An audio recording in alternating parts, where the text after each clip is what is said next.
Doctor Babasaheb Ambedkar open university.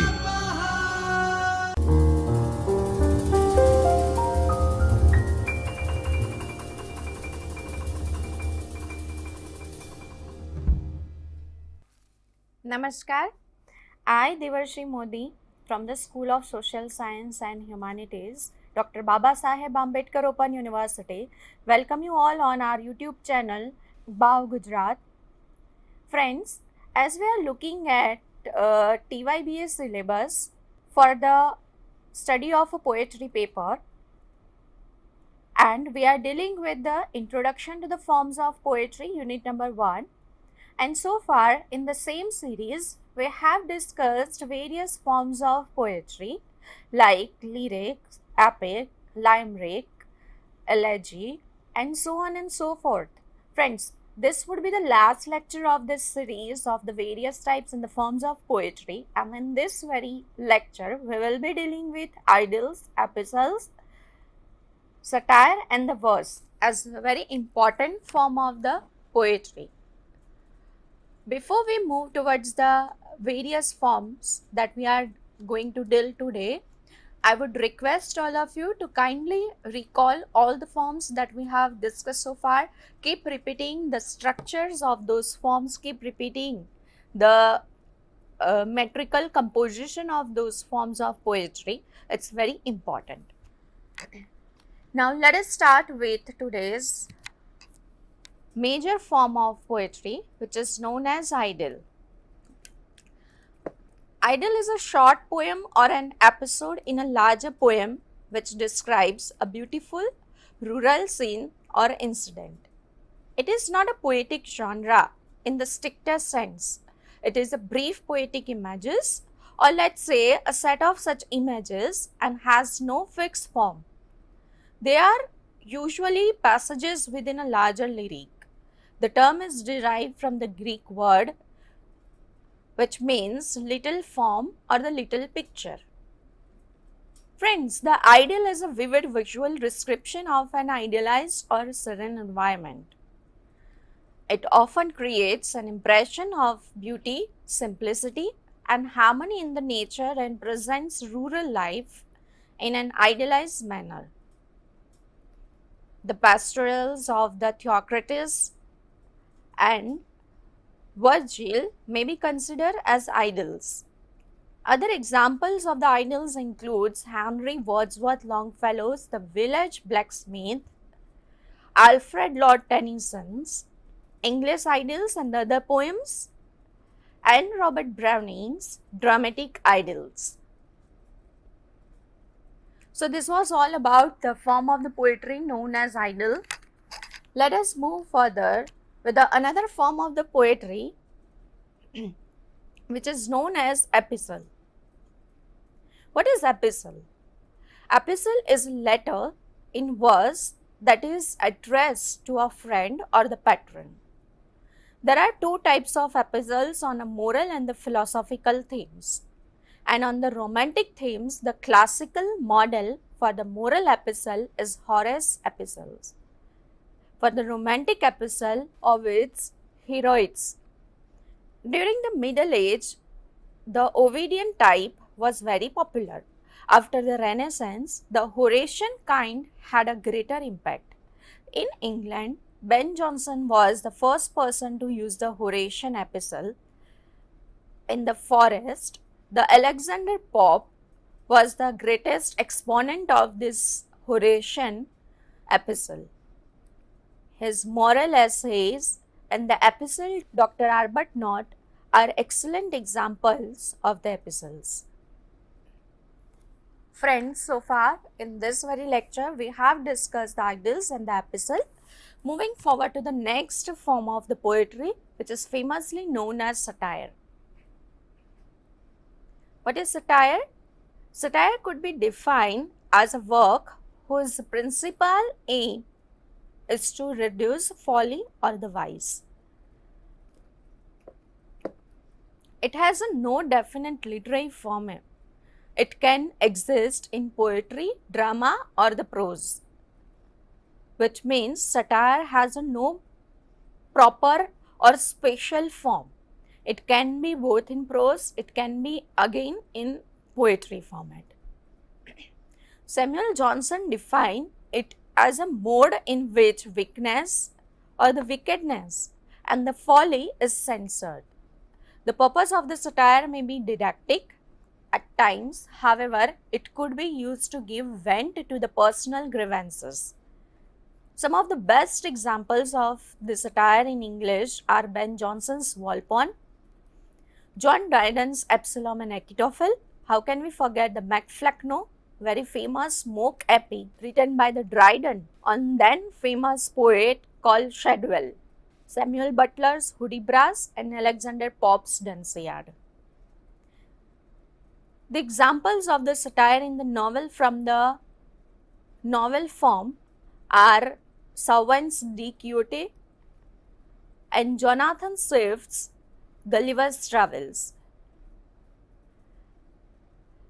So these are the famous satires that we have discussed today. During the neoclassical period, most of the satire were composed. The writers like the Dryden, Alexander Pope, Dr. Johnson, Swift, they were known for their satirical composition both in prose and the poetry form. Dryden made a use of satire to mock at his political opponents, and Pope mainly used it to make the fun of his critics and the rivals. The plays of the 4th century Greek playwriters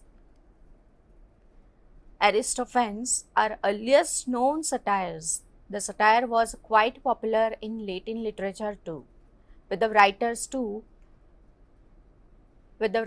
like Horace, Persius, and the Juvenal excelling this form. These writers serve as a model to the satirists of the Renaissance and later periods. Satire became very popular during the neoclassical period as well. Satire may be broadly divided into various categories, but there are majorly two categories, the Horatian satire and the Juvenal satire. The Horatian satire is a relaxed and the more tolerant form of the satire. Horace used satire as a vehicle to gently laugh at the human nature and the human civilization and the human weaknesses. On the other hand, the Juvenal used satire as a weapon to attack his adversaries and condemn the vices. Consequently, Juvenalian satire is a harsh and the cynical. Moving forward to the verse, which is again known as the form of the poetry, verse technically means composition in the poetic format. So verse can be a blank verse or a free verse. Verse is a metrical writing as opposed to the prose, which does not follow metrical patterns. Verse could also refer to a single metrical line in a poetic composition. A stanza is made up of lines of verse, of which there are several types. Say for example, blank verse and the free verse. Blank verse is a poetry written in an unrhymed iambic pentameter lines. Friends, in our next lecture, in upcoming videos, we will going to pay attention to the structure and the forms of the poetry, wherein we will going to learn about the rhyme, unrhyme, iambic pentameter, pentameters, meters, and everything in detail. As it sounds very much like ordinary spoken English, it is often used in the drama. Some of the greatest poets who have used blank verse in poetry are William Wordsworth, Robert Browning, and Auden.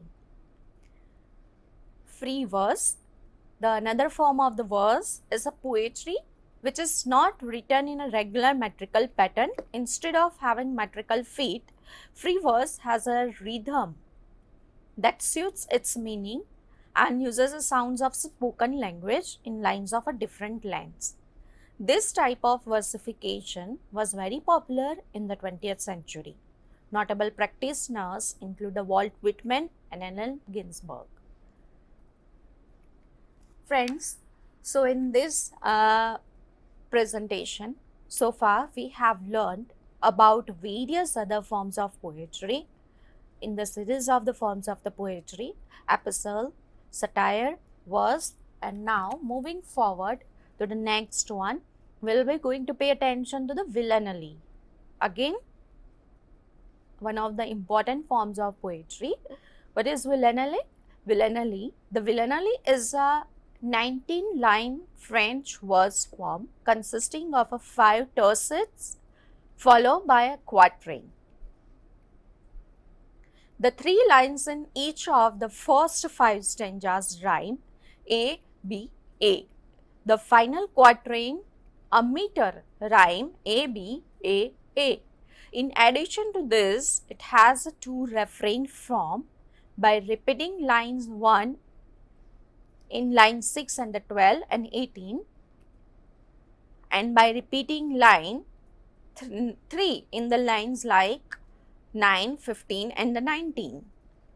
A very famous example of the villanelle would be Dylan Thomas, "Do not go gentle into that night, good night." So dear friends, in this entire series of the forms of the poetry, we have learned various forms of the poetry, starting from the ode, starting from the lyric, epic, satire, villanelle, epistles, and many other. Keep repeating them in order to remember all this poetry. It's very important that you keep revisiting the videos that I have made so far on this specific series of the forms of the poetry. With this note, I here conclude the first unit for the third year BA syllabus, and we will going to continue with the next unit in the next lecture. Till then, take care. Thank you very much. स्वाध्यायः परः